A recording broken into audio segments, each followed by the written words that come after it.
Agnes Gray by Anne Bronte. Chapter 16. The Substitution. Next Sunday was one of the gloomiest of April days, a day of thick, dark clouds and heavy showers. None of the Murrays were disposed to attend church in the afternoon, except Rosalie. She was bent upon going as usual, so she ordered the carriage, and I went with her, nothing loath, of course, for at church I might look without fear of scorn or censure upon a form and face more pleasing to me than the most beautiful of God's creations. I might listen without disturbance to a voice more charming than the sweetest music to my ears. I might seem to hold communion with that soul in which I felt so deeply interested, and imbibe its purest thoughts and holiest aspirations, with no alloy to such felicity except the secret reproaches of my conscience, which would too often whisper that I was deceiving my own self, and mocking God with the service of a heart more bent upon the creature than the Creator. Sometimes such thoughts would give me trouble enough, but sometimes I could quiet them with thinking, it is not the man, it is his goodness that I love. Whatsoever things are pure, whatsoever things are lovely, whatsoever things are honest and of good report, think on these things. We do well to worship God in his works, and I know none of them in which so many of his attributes, so much of his own spirit shines, as in this his faithful servant, whom to know and not to appreciate were obtuse insensibility in me, who have so little else to occupy my heart. Almost immediately after the conclusion of the service, Miss Murray left the church. We had to stand in the porch, for it was raining, and the carriage was not yet come. I wondered at her coming forth so hastily, for neither young Meltham nor Squire Green was there, but I soon found it was to secure an interview with Mr. Weston as he came out, which he presently did. Having saluted us both, he would have passed on, but she detained him, first with observations upon the disagreeable weather, and then with asking if he would be so kind as to come some time tomorrow to see the granddaughter of the old woman who kept the porter's lodge, for the girl was ill of a fever and wished to see him. He promised to do so. "And at what time will you be most likely to come, Mr. Weston? The old woman will like to know when to expect you. You know such people think more about having their cottages in order when decent people come to see them than we are apt to suppose." Here was a wonderful instance of consideration from the thoughtless Miss Murray. Mr. Weston named an hour in the morning at which he would endeavor to be there. By this time the carriage was ready, and the footman was waiting, with an open umbrella, to escort Miss Murray through the churchyard. I was about to follow, but Mr. Weston had an umbrella too, and offered me the benefit of its shelter, for it was raining heavily. "No, thank you, I don't mind the rain," I said. I always lacked common sense when taken by surprise. "But you don't like it, I suppose. An umbrella will do you no harm at any rate," he replied, with a smile that showed he was not offended, as a man of worse temper or less penetration would have been at such a refusal of his aid. I could not deny the truth of his assertion, and so went with him to the carriage.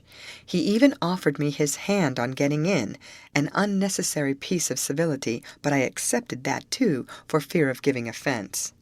One glance he gave, one little smile at parting.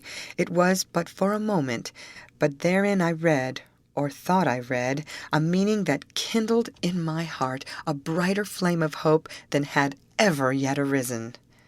"I would have sent the footman back for you, Miss Gray. If you'd waited a moment, you needn't have taken Mr. Weston's umbrella," observed Rosalie, with a very unamiable cloud upon her pretty face.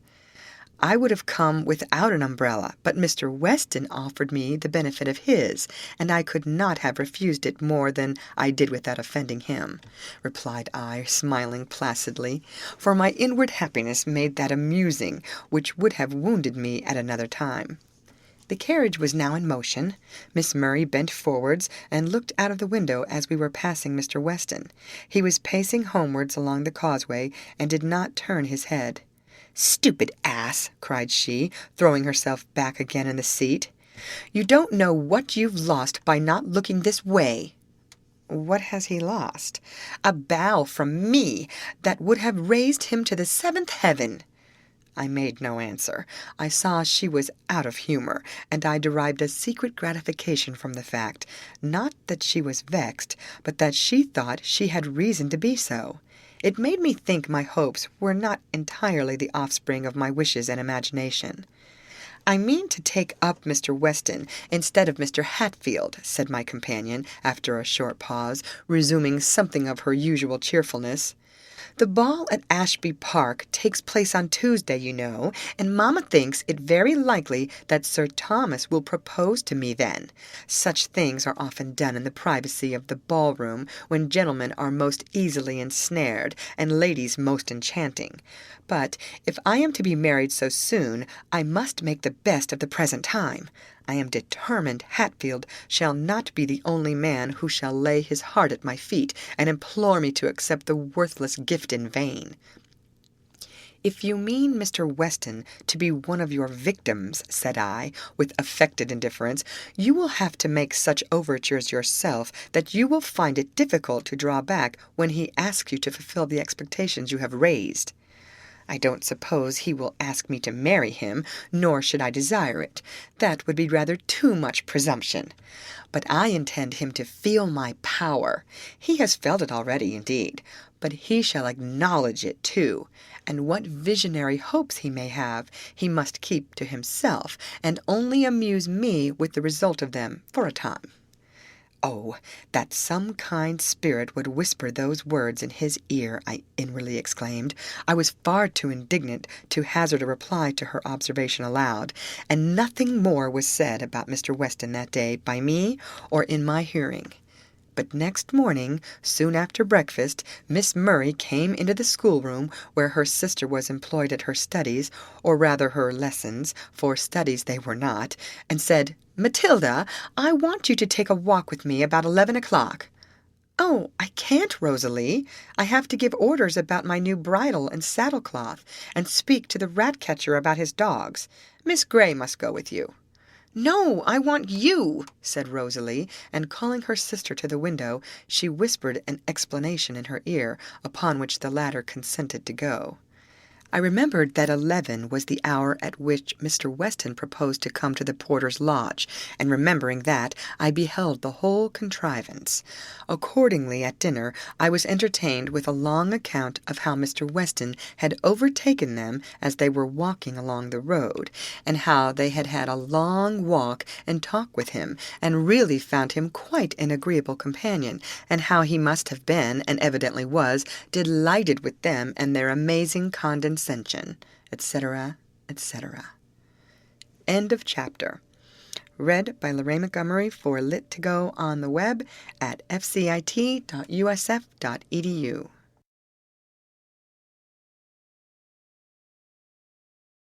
Agnes Gray by Anne Bronte. Chapter 18. Mirth and Mourning. The 1st of June arrived at last, and Rosalie Murray was transmuted into Lady Ashby. Most splendidly beautiful she looked in her bridal costume. Upon her return from church, after the ceremony, she came flying into the schoolroom, flushed with excitement, and laughing, half in mirth, and half in reckless desperation, as it seemed to me. "Now, Miss Gray, I'm Lady Ashby," she exclaimed. "It's done. My fate is sealed. There's no drawing back now. I'm come to receive your congratulations and bid you good-bye, and then I'm off for Paris, Rome, Naples, Switzerland, London. Oh, dear, what a deal I shall see and hear before I come back again. But don't forget me. I shan't forget you, though I've been a naughty girl. Come, why don't you congratulate me?" "I cannot congratulate you," I replied, "till I know whether this change is really for the better. But I sincerely hope it is, and I wish you true happiness and the best of blessings.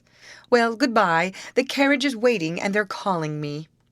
She gave me a hasty kiss, and was hurrying away, but suddenly returning, embraced me with more affection than I thought her capable of evincing, and departed with tears in her eyes. Poor girl!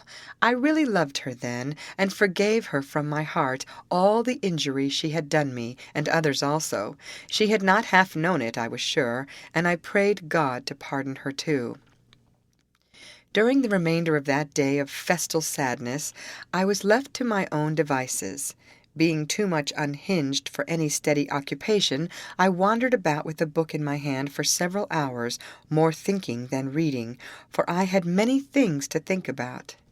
In the evening I made use of my liberty to go and see my old friend Nancy once again, to apologize for my long absence, which must have seemed so neglectful and unkind, by telling her how busy I had been, and to talk or read or work for her, whichever might be most acceptable, and also, of course, to tell her the news of this important day, and perhaps to obtain a little information from her in return respecting Mr. Weston's expected departure. But of this she seemed to know nothing, and I hoped, as she did, that it was all a false report. She was very glad to see me, but happily her eyes were now so nearly well that she was almost independent of my services. She was deeply interested in the wedding, but while I amused her with the details of the festive day, the splendors of the bridal party, and of the bride herself, she often sighed and shook her head, and wished good might come of it. She seemed, like me, to regard it rather as a theme for sorrow than rejoicing. I sat a long time talking to her about that and other things, but no one came. Shall I confess that I sometimes looked towards the door with a half-expectant wish to see it open and give entrance to Mr. Weston, as had happened once before? And that, returning through the lanes and fields, I often paused to look round me, and walked more slowly than was at all necessary, for, though a fine evening, it was not a hot one, and finally felt a sense of emptiness and disappointment at having reached the house without meeting or even catching a distant glimpse of anyone, except a few laborers returning from their work. Sunday, however, was approaching. I should see him then, for now that Miss Murray was gone, I could have my old corner again. I should see him, and by look, speech, and manner I might judge whether the circumstance of her marriage had very much afflicted him. Happily I could perceive no shadow of a difference. He wore the same aspect as he had worn 2 months ago, voice, look, manner, all alike unchanged. There was the same keen-sighted, unclouded truthfulness in his discourse, the same forcible clearness in his style, the same earnest simplicity in all he said and did, that made itself not marked by the eye and ear, but felt upon the hearts of his audience. I walked home with Miss Matilda, but he did not join us. Matilda was now sadly at a loss for amusement, and woefully in want of a companion. Her brothers at school, her sister married and gone, she too young to be admitted into society, for which from Rosalie's example she was in some degree beginning to acquire a taste at least for the company of certain classes of gentlemen. At this dull time of year, no hunting going on, no shooting even, for though she might not join in that, it was something to see her father or the gamekeeper go out with the dogs, and to talk with them on their return about the different birds they had bagged. Now also she was denied the solace which the companionship of the coachman, grooms, horses, greyhounds, and pointers might have afforded, for her mother having, notwithstanding the disadvantages of a country life, so satisfactorily disposed of her elder daughter, the pride of her heart had begun seriously to turn her attention to the younger, and being truly alarmed at the roughness of her manners, and thinking it high time to work a reform, had been roused at length to exert her authority, and prohibited entirely the yards, stables, kennels, and coach-house. Of course she was not implicitly obeyed, but indulgent as she had hitherto been. When once her spirit was roused, her temper was not so gentle as she required that of her governesses to be, and her will was not to be thwarted with impunity. After many a scene of contention between mother and daughter, many a violent outbreak, which I was ashamed to witness, in which the father's authority was often called in to confirm with oaths and threats the mother's slighted prohibitions, for even he could see that Tilly, though she would have made a fine lad, was not quite what a young lady ought to be. Matilda at length found that her easiest plan was to keep clear of the forbidden regions, unless she could now and then steal a visit without her watchful mother's knowledge. Amid all this, let it not be imagined that I escaped without many a reprimand, and many an implied reproach, that lost none of its sting from not being openly worded, but rather wounded the more deeply because, from that very reason, it seemed to preclude self-defense. Frequently I was told to amuse Miss Matilda with other things, and to remind her of her mother's precepts and prohibitions. I did so to the best of my power, but she would not be amused against her will, and could not against her taste, and though I went beyond mere reminding, such gentle remonstrances as I could use were utterly ineffectual. "Dear Miss Gray, it is the strangest thing. I suppose you can't help it, if it's not in your nature, but I wonder you can't win the confidence of that girl, and make your society at least as agreeable to her as that of Robert or Joseph." "They can talk the best about the things in which she is most interested," I replied. "Well, that is a strange confession, however, to come from her governess. Who is to form a young lady's taste, I wonder, if the governess doesn't do it? I have known governesses who have so completely identified themselves with the reputation of their young ladies for elegance and propriety in mind and manners, that they would blush to speak a word against them, and to hear the slightest blame imputed to their pupils was worse than to be censured in their own persons, and I really think it very natural for my part." "Do you, ma'am?" "Yes, of course. The young lady's proficiency and elegance is of more consequence to the governess than her own, as well as to the world. If she wishes to prosper in her vocation, she must devote all her energies to her business. All her ideas and all her ambition will tend to the accomplishment of that one object. When we wish to decide upon the merits of a governess, we naturally look at the young ladies she professes to have educated, and judge accordingly. The judicious governess knows this. She knows that, while she lives in obscurity herself, her pupils' virtues and defects will be open to every eye, and that unless she loses sight of herself in their cultivation, she need not hope for success. You see, Miss Gray, it is just the same as any other trade or profession. They that wish to prosper must devote themselves body and soul to their calling, and if they begin to yield to indolence or self-indulgence, they are speedily distanced by wiser competitors. There is little to choose between a person that ruins her pupils by neglect and one that corrupts them by her example. You will excuse my dropping these little hints. You know it is all for your own good. Many ladies would speak to you much more strongly, and many would not trouble themselves to speak at all, but quietly look out for a substitute. That, of course, would be the easiest plan. But I know the advantages of a place like this to a person in your situation, and I have no desire to part with you, as I am sure you would do very well if you will only think of these things and try to exert yourself a little more. Then I am convinced you would soon acquire that delicate tact which alone is wanting to give you a proper influence over the mind of your pupil." I was about to give the lady some idea of the fallacy of her expectations, but she sailed away as soon as she had concluded her speech.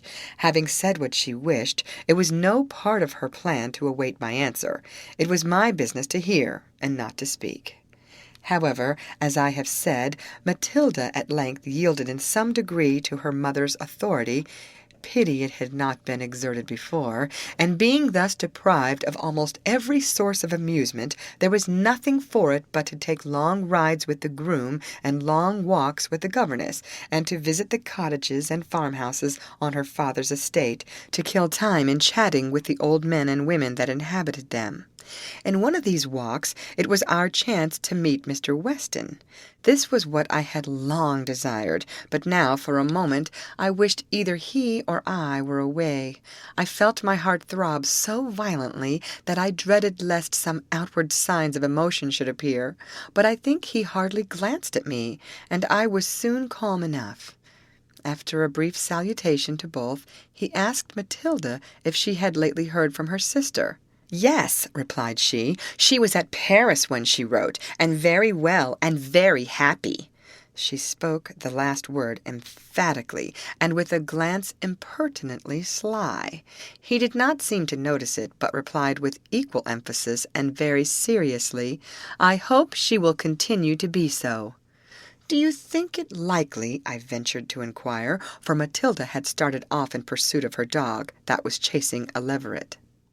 "I cannot tell," replied he. "Sir Thomas may be a better man than I suppose, but from all I have heard and seen, it seems a pity that one so young and gay and interesting to express many things by one word, whose greatest, if not her only fault, appears to be thoughtlessness, no trifling fault to be sure, since it renders the possessor liable to almost every other, and exposes him to so many temptations, but it seems a pity that she should be thrown away on such a man.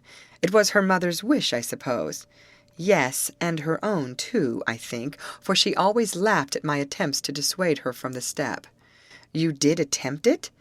Then at least you will have the satisfaction of knowing that it is no fault of yours if any harm should come of it. As for Mrs. Murray, I don't know how she can justify her conduct. If I had sufficient acquaintance with her, I'd ask her." "It seems unnatural, but some people think rank and wealth the chief good, and if they can secure that for their children, they think they have done their duty." "True, but is it not strange that persons of experience who have been married themselves should judge so falsely?" Matilda now came panting back, with the lacerated body of the young hare in her hand. "Was it your intention to kill that hare, or to save it, Miss Murray?" asked Mr. Weston, apparently puzzled at her gleeful countenance. "I pretended to want to save it," she answered honestly enough, "as it was so glaringly out of season, but I was better pleased to see it lulled. However, you can both witness that I couldn't help it. Prince was determined to have her, and he clutched her by the back and killed her in a minute. Wasn't it a noble chase?" "Very, for a young lady after a leveret." There was a quiet sarcasm in the tone of his reply which was not lost upon her. She shrugged her shoulders, and turning away with a significant "Humph!" asked me how I had enjoyed the fun. I replied that I saw no fun in the matter, but admitted that I had not observed the transaction very narrowly. "Didn't you see how it doubled, just like an old hare, and didn't you hear it scream?" I'm happy to say I did not. "It cried out just like a child." "Poor little thing, what will you do with it?" "Come along, I shall leave it in the first house we come to. I don't want to take it home, for fear papa should scold me for letting the dog kill it."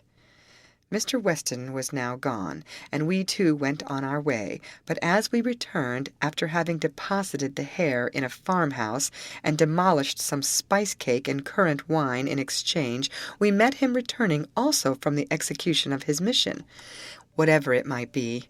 He carried in his hand a cluster of beautiful bluebells, which he offered to me, observing with a smile that though he had seen so little of me for the last 2 months, he had not forgotten that bluebells were numbered among my favorite flowers. It was done as a simple act of goodwill, without compliment or remarkable courtesy, or any look that could be construed into reverential, tender adoration. Vide Rosalie Murray. But still, it was something to find my unimportant saying so well remembered. It was something that he had noticed so accurately the time I had ceased to be visible. "I was told," said he, "that you were a perfect bookworm, Miss Gray, so completely absorbed in your studies that you were lost to every other pleasure." "Yes, and it's quite true," cried Matilda. "No, Mr. Weston, don't believe it. It's a scandalous libel. These young ladies are too fond of making random assertions at the expense of their friends, and you ought to be careful how you listen to them. I hope this assertion is groundless at any rate. Why, do you particularly object to ladies studying?" No, but I object to anyone so devoting himself or herself to study as to lose sight of everything else. Except under peculiar circumstances, I consider very close and constant study as a waste of time and an injury to the mind as well as the body. Well, I have neither the time nor the inclination for such transgressions. We parted again. Well, what is there remarkable in all this? Why have I recorded it? Because, reader, it was important enough to give me a cheerful evening, a night of pleasing dreams, and a morning of felicitous hopes. Shallow-brained cheerfulness, foolish dreams, unfounded hopes, you would say, and I will not venture to deny it. Suspicions to that effect arose too frequently in my own mind.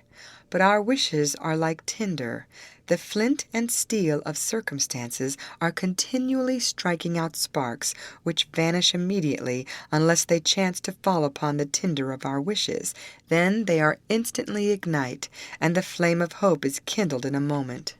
But alas, that very morning my flickering flame of hope was dismally quenched by a letter from my mother, which spoke so seriously of my father's increasing illness that I feared there was little or no chance of his recovery, and, close at hand as the holidays were, I almost trembled lest they should come too late for me to meet him in this world.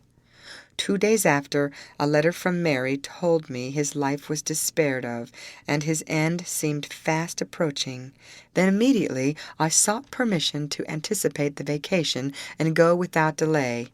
Mrs. Murray stared and wondered at the unwonted energy and boldness with which I urged the request, and thought there was no occasion to hurry, but finally gave me leave, stating, however, that there was no need to be in such agitation about the matter. It might prove a false alarm, after all, and if not, why, it was only in the common course of nature. We must all die sometime, and I was not to suppose myself the only afflicted person in the world, and concluding with saying I might have the phaeton to take me to O, and instead of repining, Miss Gray, be thankful for the privileges you enjoy. There's many a poor clergyman whose family would be plunged into ruin by the event of his death, but you see, have influential friends ready to continue their patronage, and to show you every consideration. I thanked her for her consideration, and flew to my room to make some hurried preparations for my departure. My bonnet and shawl being on, and a few things hastily crammed into my largest trunk, I descended. But I might have done the work more leisurely, for no one else was in a hurry, and I had still a considerable time to wait for the phaeton. At length it came to the door, and I was off. Oh, what a dreary journey was that! How utterly different from my former passages homewards! Being too late for the last coach, I had to hire a cab for 10 miles, and then a car to take me over the rugged hills. It was 10:30 before I reached home. They were not in bed. My mother and sister both met me in the passage, sad, silent, pale. I was so much shocked and terror-stricken that I could not speak. To ask the information I so much longed yet dreaded to obtain. "Agnes," said my mother, struggling to repress some strong emotion. "Oh, Agnes!" cried Mary, and burst into tears. "How is he?" I asked, gasping for the answer. "Dead." It was the reply I had anticipated, but the shock seemed none the less tremendous. End of chapter. Read by Lorraine Montgomery for Lit2Go on the web at fcit.usf.edu.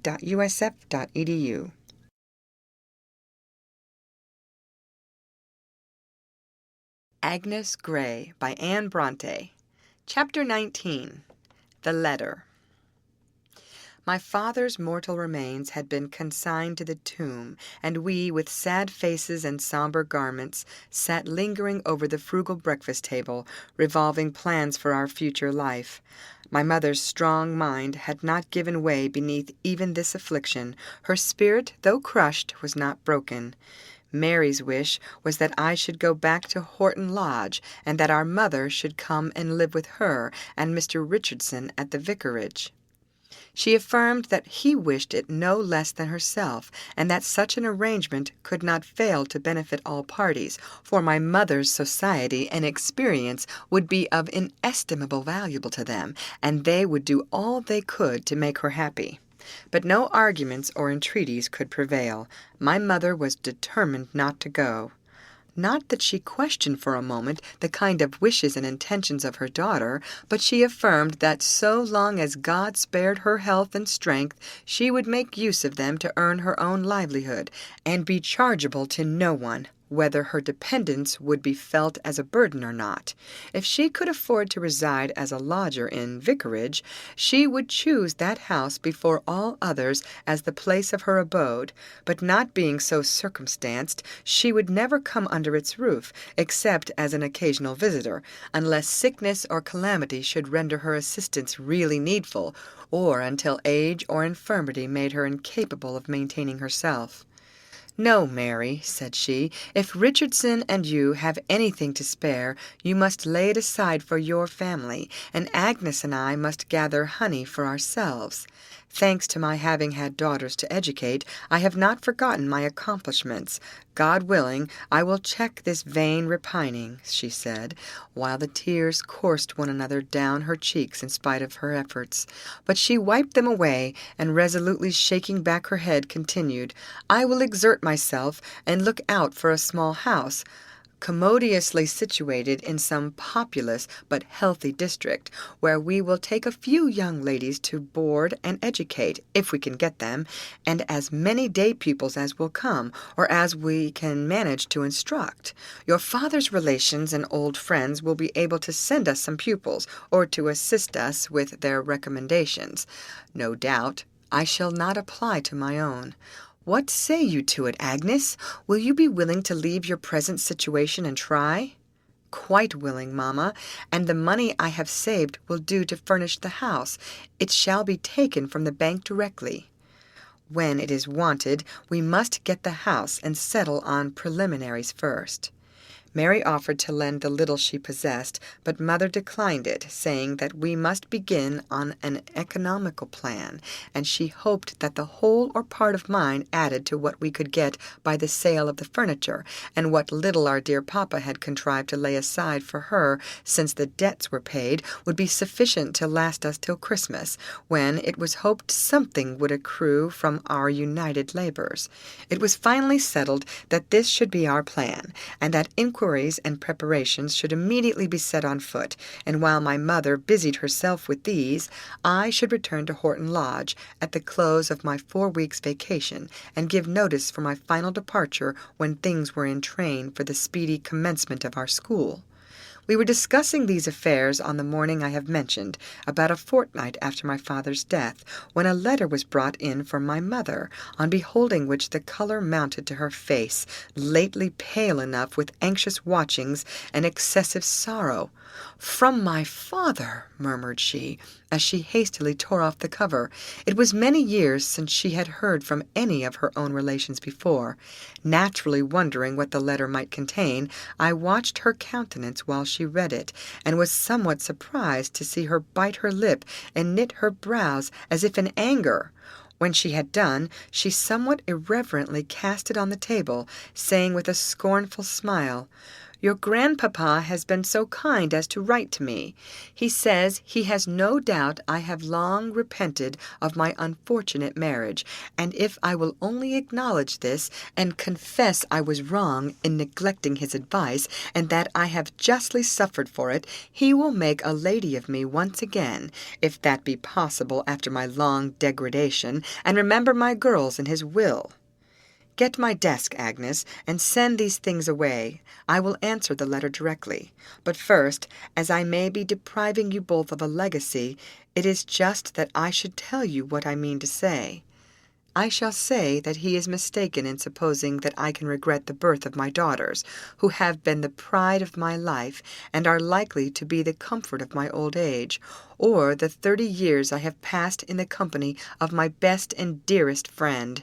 that had our misfortunes been 3 times as great as they were, unless they had been on my bringing on, I should still the more rejoice to have shared them with your father, and administered what consolation I was able, and had his sufferings in illness been 10 times what they were, I could not regret having watched over and labored to relieve them. That, if he had married a richer wife, misfortunes and trials would no doubt have come upon him still, while I am egotist enough to imagine that no other woman could have cheered him through them so well. Not that I am superior to the rest, but I was made for him, and he for me, and I can no more repent the hours, days, years of happiness we have spent together, and which neither could have had without the other, than I can the privilege of having been his nurse in sickness and his comfort in affliction. Will this do, children, or shall I say we are all very sorry for what has happened during the last 30 years, and my daughters wish they had never been born, but since they have had that misfortune, they will be thankful for any trifle their grandpapa will be kind enough to bestow.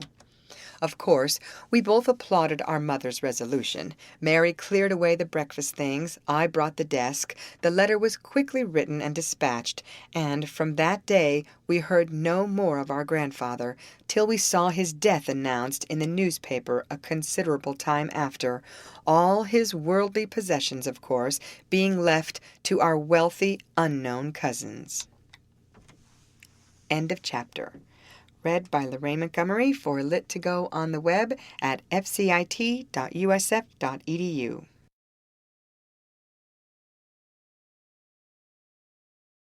Agnes Gray by Anne Bronte. Chapter 20. The Farewell. A house in A, the fashionable watering place, was hired for our seminary, and a promise of 2 or 3 pupils was obtained to commence with. I returned to Horton Lodge about the middle of July, leaving my mother to conclude the bargain for the house, to obtain more pupils, to sell off the furniture of our old abode, and to fit out the new one. We often pity the poor because they have no leisure to mourn their departed relatives, and necessity obliges them to labor through their severest afflictions. But is not active employment the best remedy for overwhelming sorrow, the surest antidote for despair? It may be a rough comforter. It may seem hard to be harassed with the cares of life when we have no relish for its enjoyments, to be goaded to labor when the heart is ready to break, and the vexed spirit implores for rest only to weep in silence. But is it not labor better than the rest we covet? And are not those petty, tormenting cares less hurtful than a continual brooding over the great affliction that oppresses us? Besides, we cannot have cares and anxieties and toil without hope, if it be but the hope of fulfilling our joyless task, accomplishing some needful project, or escaping some further annoyance. At any rate, I was glad my mother had so much employment for every faculty of her action-loving frame. Our kind neighbors lamented that she, once so exalted in wealth and station, should be reduced to such extremity in her time of sorrow. But I am persuaded that she would have suffered thrice as much had she been left in affluence, with liberty to remain in that house, the scene of her early happiness and late affliction, and no stern necessity to prevent her from incessantly brooding over and lamenting her bereavement. I will not dilate upon the feelings with which I left the old house, the well-known garden, the little village church, then doubly dear to me, because my father, who was for 30 years had taught and prayed within its walls, lay slumbering now beneath its flags, and the old bare hills, delightful in their very desolation, with the narrow vales between, smiling in green wood and sparkling water, the house where I was born, the scene of all my early associations, the place where throughout life my earthly affections had been centered, and left them to return no more. True, I was going back to Horton Lodge, where, amid many evils, one source of pleasure yet remained, but it was pleasure mingled with excessive pain, and my stay, alas, was limited to 6 weeks, and even of that precious time day after day slipped by, and I did not see him, except at church. I never saw him for a fortnight after my return. It seemed a long time to me, and as I was often out with my rambling pupil, of course hopes would keep rising, and disappointments would ensue, and then I would say to my own heart, "Here is a convincing proof, if you would but have the sense to see it, or the candor to acknowledge it, that he does not care for you. If he only thought half as much about you as you do about him, he would have contrived to meet you many times ere this. You must know that, by consulting your own feelings.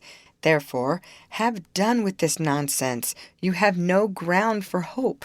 Dismiss at once these hurtful thoughts and foolish wishes from your mind, and turn to your own duty, and the dull blank life that lies before you. You might have known such happiness was not for you."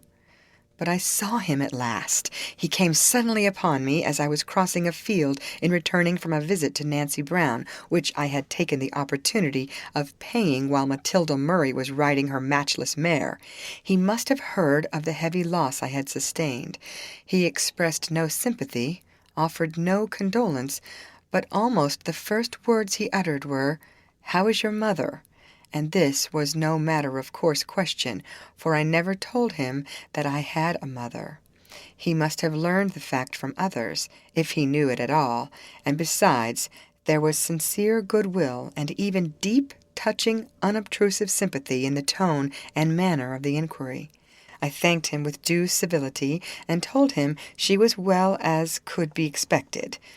"What will she do?" was the next question.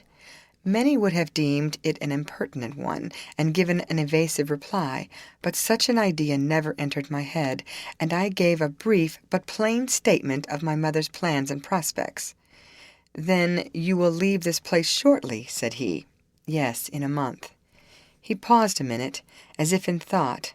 When he spoke again, I hoped it would be to express his concern at my departure, but it was only to say, "I should think you will be willing enough to go." "Yes, for some things," I replied. "For some things only? I wonder what should make you regret it." I was annoyed at this in some degree, because it embarrassed me. I had only one reason for regretting it, and that was a profound secret, which he had no business to trouble me about. "Why," said I, "why should you suppose that I dislike the place?" "You told me so yourself," was the decisive reply. "You said, at least, that you could not live contentedly without a friend, and that you had no friend here, and no possibility of making one, and besides, I know you must dislike it." "But if you remember rightly, I said, or meant to say, I could not live contentedly without a friend in the world. I was not so unreasonable as to require one always near me. I think I could be happy in a house full of enemies if— But no, that sentence must not be continued. I paused, and hastily added, "And besides, we cannot well leave a place where we have lived for 2 or 3 years without some feeling of regret." "Will you regret to part with Miss Murray, your sole remaining pupil and companion?" "I dare say I shall in some degree. It was not without sorrow I parted with her sister." "I can imagine that." "Well, Miss Matilda is quite as good, better in one respect."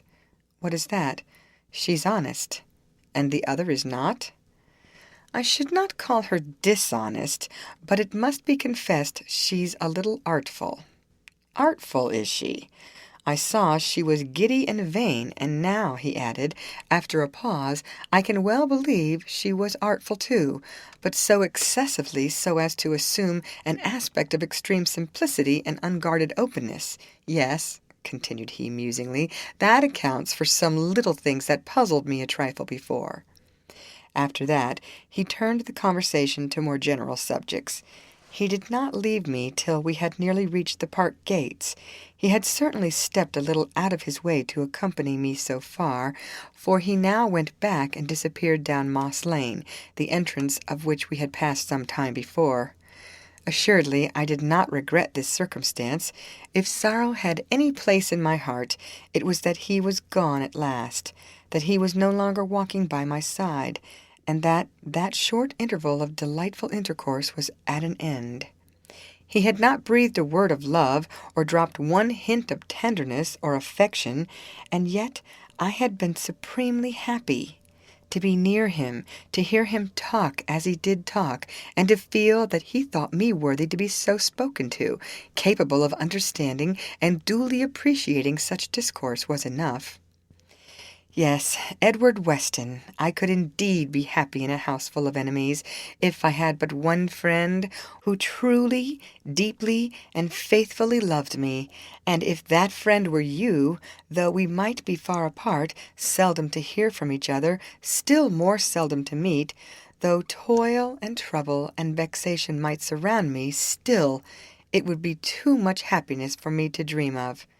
Yet who can tell, said I within myself as I proceeded up the park, who can tell what this 1 month may bring forth? I have lived nearly 23 years, and I have suffered much, and tasted little pleasure yet. Is it likely my life all through will be so clouded? Is it not possible that God may hear my prayers, disperse these gloomy shadows, and grant me some beams of heaven's sunshine yet? Will he entirely deny to me those blessings which are so freely given to others, who neither ask them nor acknowledge them when received? May I not still hope and trust? I did hope and trust for a while, but alas, alas, the time ebbed away. 1 week followed another, and excepting one distant glimpse and 2 transient meetings, during which scarcely anything was said, while I was walking with Miss Matilda, I saw nothing of him, except, of course, at church. And now the last Sunday was come, and the last service. I was often on the point of melting into tears during the sermon. The last I was to hear from him, the best I should hear from anyone, I was well assured. It was over. The congregation were departing, and I must follow.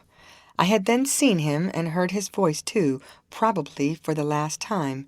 In the churchyard, Matilda was pounced upon by the 2 Misses Green. They had many inquiries to make about her sister, and I know not what besides. I only wished they would have done, that we might hasten back to Horton Lodge. I longed to seek the retirement of my own room, or some sequestered nook in the grounds, that I might deliver myself up to my feelings, to weep my last farewell, and lament my false hopes and vain delusions. Only this once, and then adieu to fruitless dreaming. Thenceforth, only sober, solid, sad reality should occupy my mind. But while I thus resolved, a low voice close beside me said, "I suppose you are going this week, Miss Gray?" "Yes," I replied. I was very much startled, and had I been at all hysterically inclined, I certainly should have committed myself in some way then. Thank God I was not. "Well," said Mr. Weston, "I want to bid you good-bye. It is not likely I shall see you again before you go." "Good-bye, Mr. Weston," I said. Oh, how I struggled to say it calmly. I gave him my hand. He retained it a few seconds in his. "It is possible we may meet again," said he. "Will it be of any consequence to you whether we do or not?" "Yes, I should be very glad to see you again." I could say no less. He kindly pressed my hand and went. Now I was happy again, though more inclined to burst into tears than ever. If I had been forced to speak at that moment, a succession of sobs would have inevitably ensued, and as it was, I could not keep the water out of my eyes. I walked along with Miss Murray, turning aside my face, and neglecting to notice several successive remarks, till she bawled out that I was either deaf or stupid, and then, having recovered my self-possession, as one awakened from a fit of abstraction, I suddenly looked up and asked what she had been saying. End of chapter. Read by Lorraine Montgomery for Lit2Go on the web at fcit.usf.edu.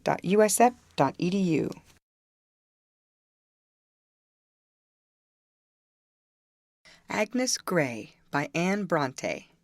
Chapter 21. The School. I left Horton Lodge and went to join my mother in our new abode at A.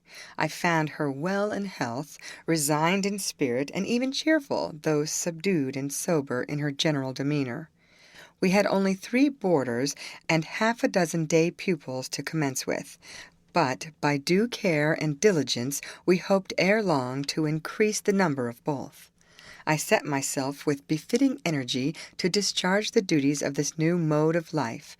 I call it new, for there was, indeed, a considerable difference between working with my mother in a school of our own and working as a hireling among strangers, despised and trampled upon by old and young, and for the first few weeks I was by no means unhappy. It is possible we may meet again, and will it be of any consequence to you whether we do or not? Those words still rang in my ear and rested on my heart. They were my secret solace and support. I shall see him again. He will come, or he will write. No promise, in fact, was too bright or too extravagant for hope to whisper in my ear. I did not believe half of what she told me. I pretended to laugh at it all, but I was far more credulous than I myself supposed. Otherwise, why did my heart leap up when a knock was heard at the front door, and the maid who opened it came to tell my mother a gentleman wished to see her? And why was I out of humor for the rest of the day? Because it proved to be a music master come to offer his services to our school. And what stopped my breath for a moment, when the postman having brought a couple of letters, my mother said, "Here, Agnes, this is for you," and threw one of them to me. And what made the hot blood rush into my face when I saw it was directed in a gentleman's hand? And why, oh, why did that cold, sickening sense of disappointment fall upon me when I had torn open the cover and found it was only a letter from Mary, which for some reason or other her husband had directed for her? Was it then come to this, that I should be disappointed to receive a letter from my only sister, and because it was not written by a comparative stranger? Dear Mary, and she had written it so kindly, and thinking I should be so pleased to have it. I was not worthy to read it, and I believe in my indignation against myself I should have put it aside till I had schooled myself into a better frame of mind, and was become more deserving of the honor and privilege of its perusal. But there was my mother looking on, and wishful to know what news it contained. So I read it, and delivered it to her, and then went into the schoolroom to attend to the pupils.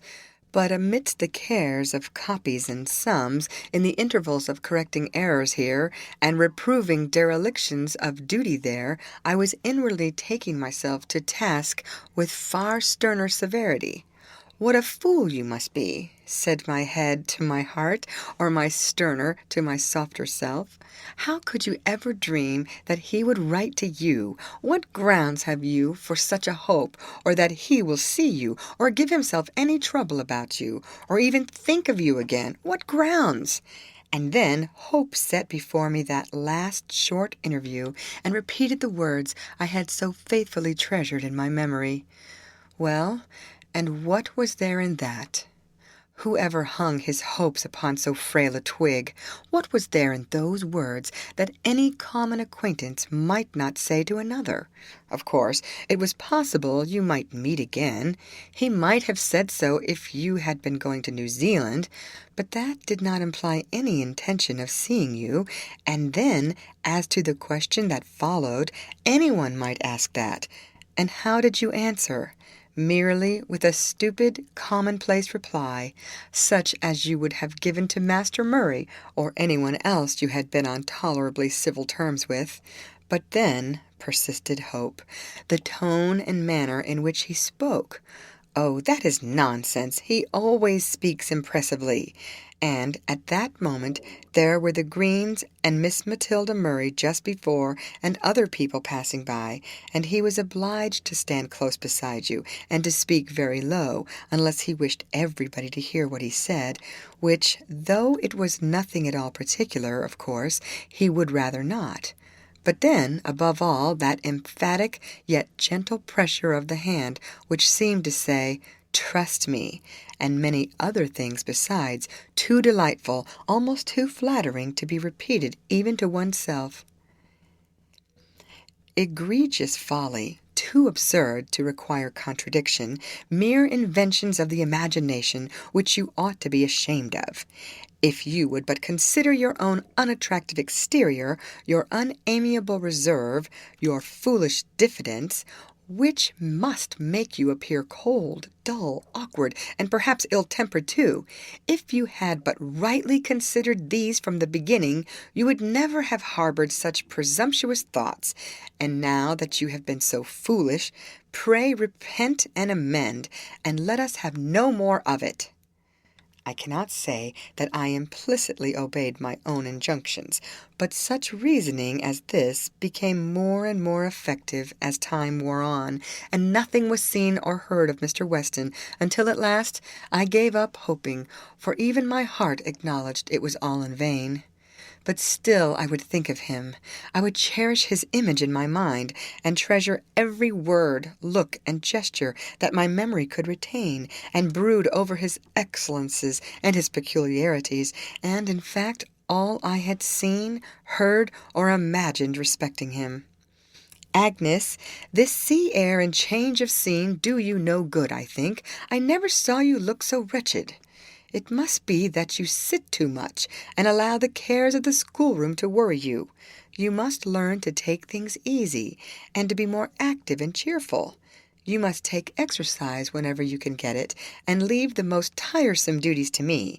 They will only serve to exercise my patience, and perhaps try my temper a little."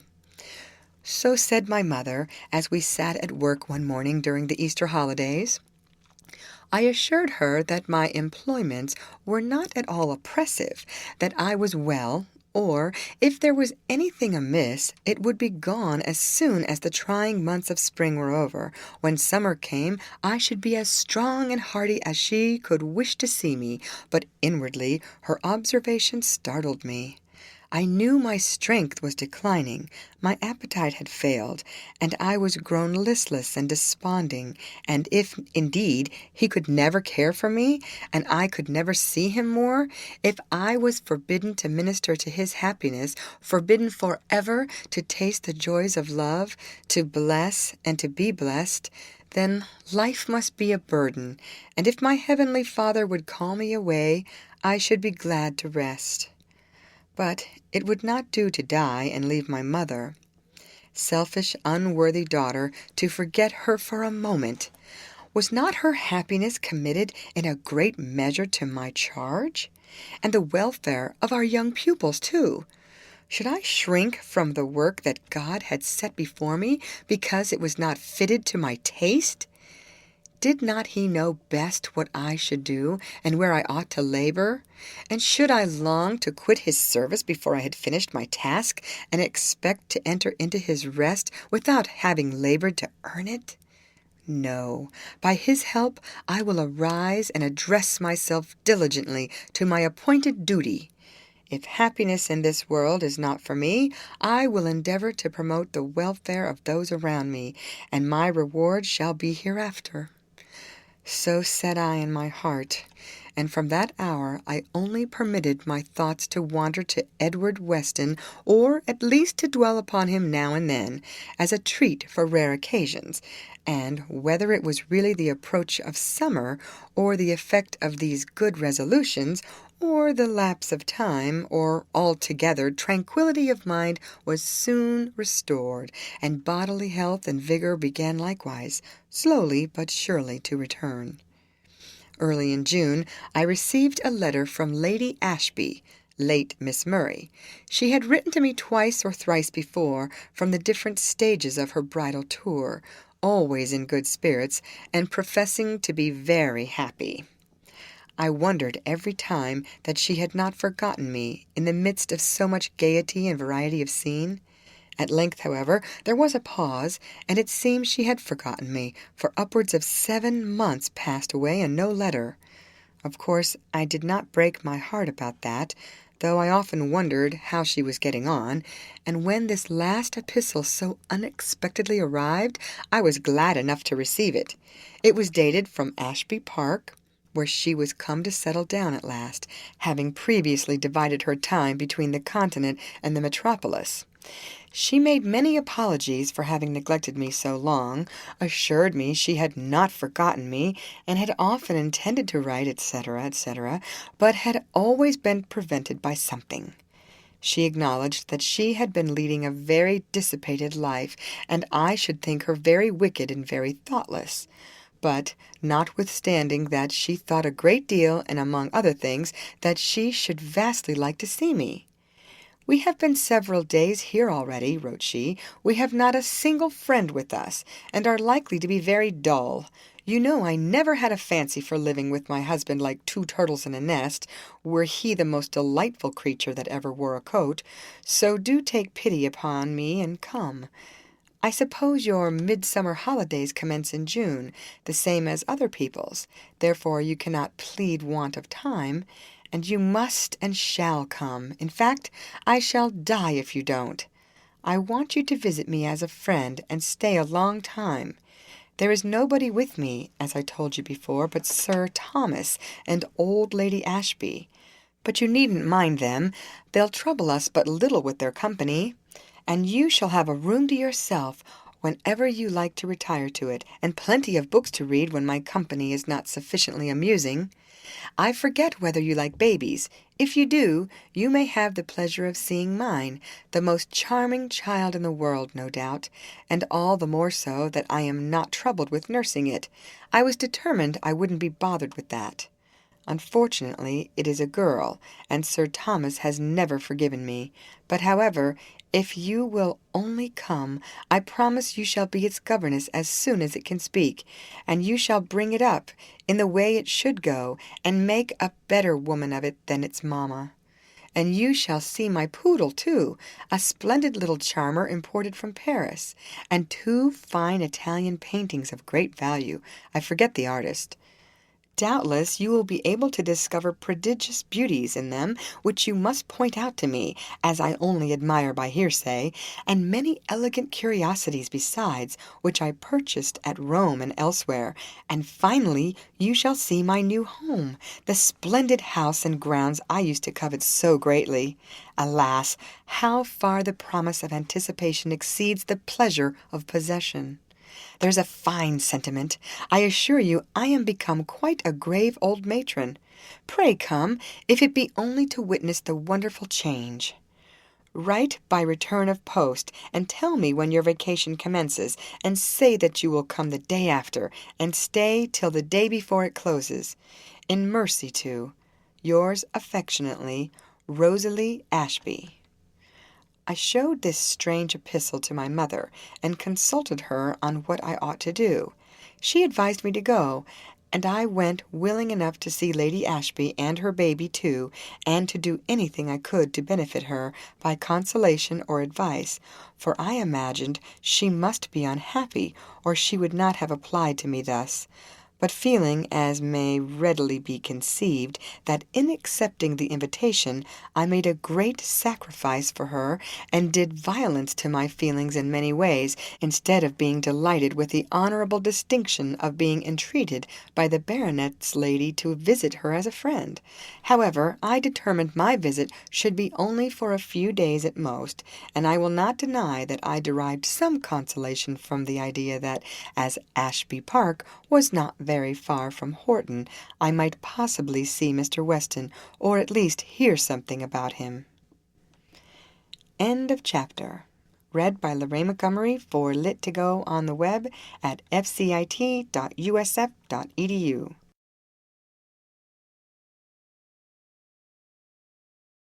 Agnes Gray by Anne Bronte. Chapter 25. Conclusion. "Well, Agnes, you must not take such long walks again before breakfast," said my mother, observing that I drank an extra cup of coffee and ate nothing, pleading the heat of the weather and the fatigue of my long walk as an excuse.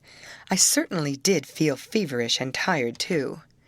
"You always do things by extremes. Now, if you had taken a short walk every morning and would continue to do so, it would do you good."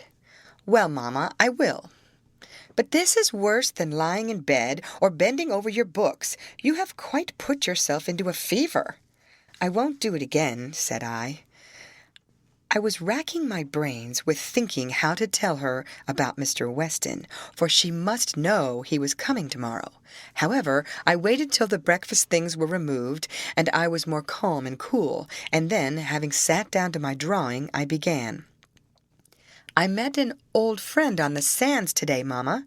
"An old friend? Who could it be?" "Two old friends, indeed. One was a dog." And then I reminded her of Snap, whose history I had recounted before, and related the incident of his sudden appearance and remarkable recognition. "And the other," continued I, "was Mr. Weston, the curate of Horton." "Mr. Weston? I never heard of him before." "Yes, you have. I've mentioned him several times, I believe, but you don't remember."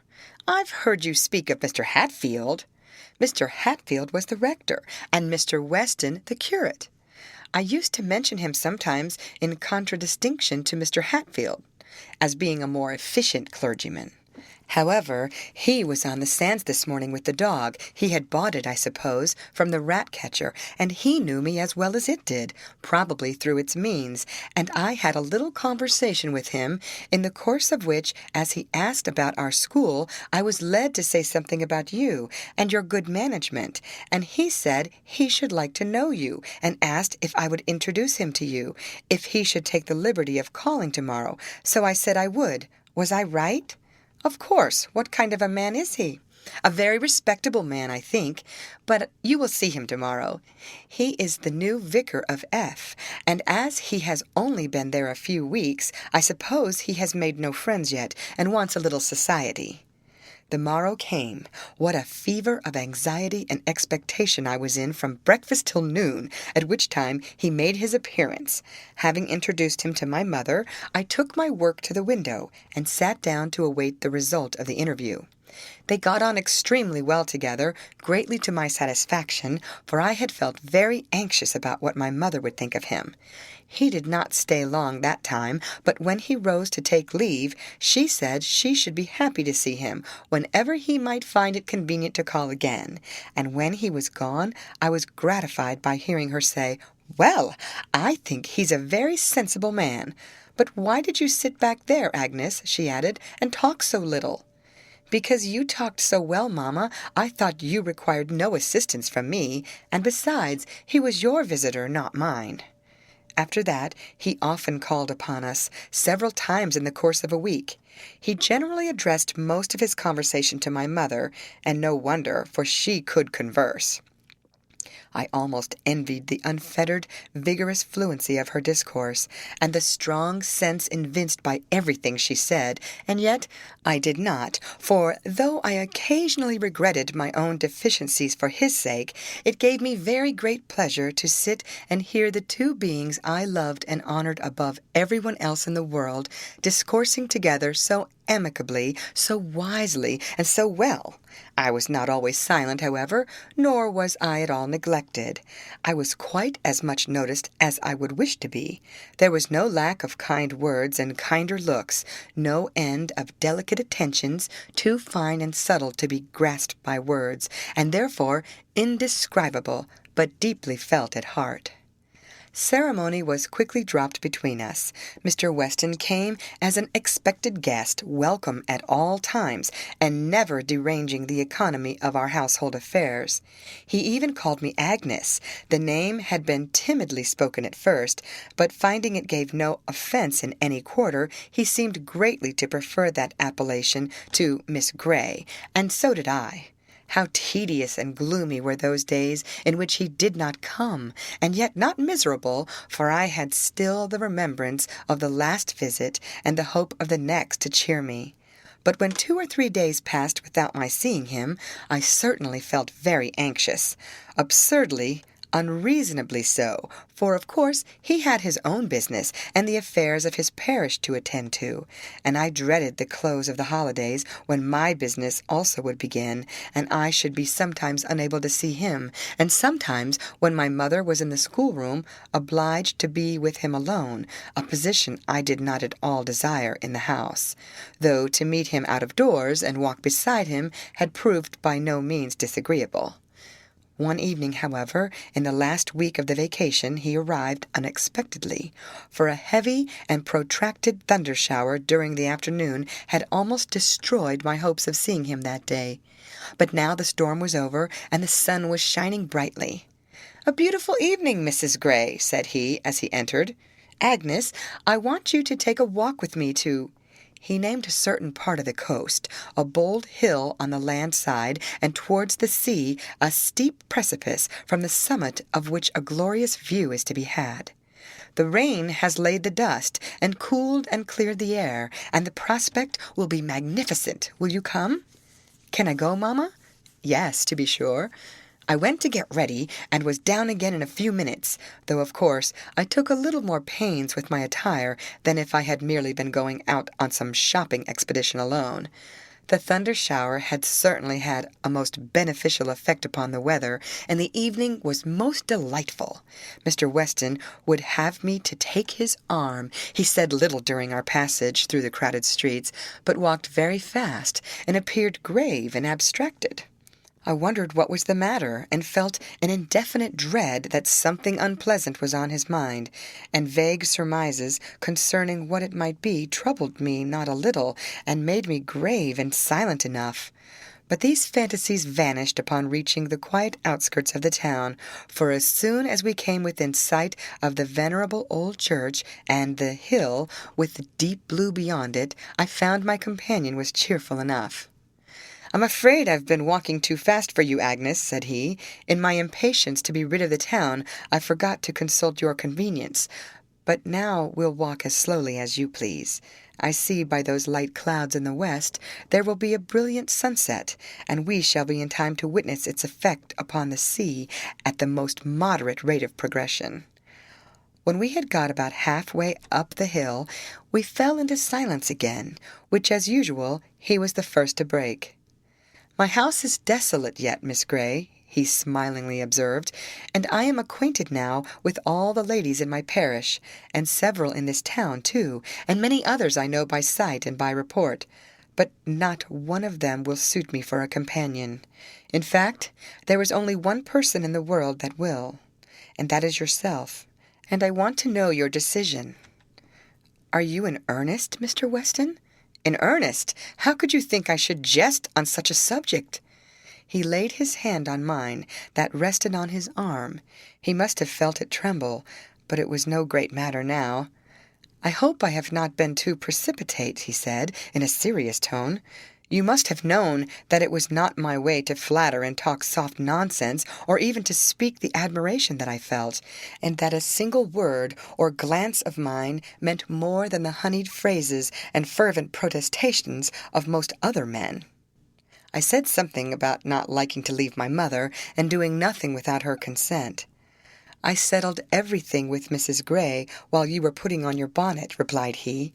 "She said I might have her consent if I could obtain yours, and I asked her, in case I should be so happy, to come and live with us, for I was sure you would like it better.